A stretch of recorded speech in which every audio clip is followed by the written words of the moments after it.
So I normally use rudiment for light. So as much as I use rudiment, I've decided to cut them off because I don't want further infections.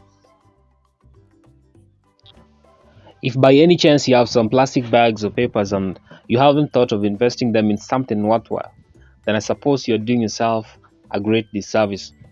Urban gardening has ever since evolved over time. I guess this is courtesy of creative minds found world over.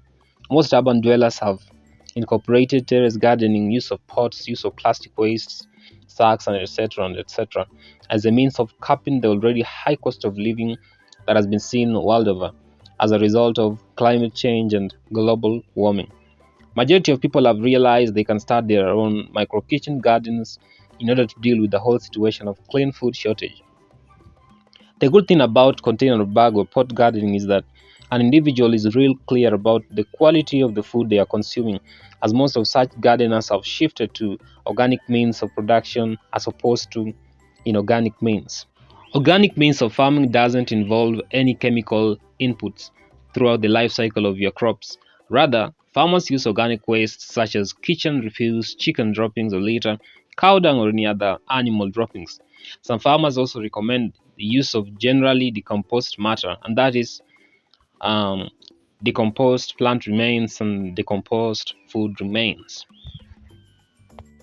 Organic farming incorporated in small units such as small plastic bags, pots or any other containers is generally very cost effective, so you should not even once ever shy away from trying it yourself. Talking of cost effectiveness, there are three main concerns, and that is the amount of water required, the square footage of the space required, and field management practices such as weeding and pest control, which are on the minimal side.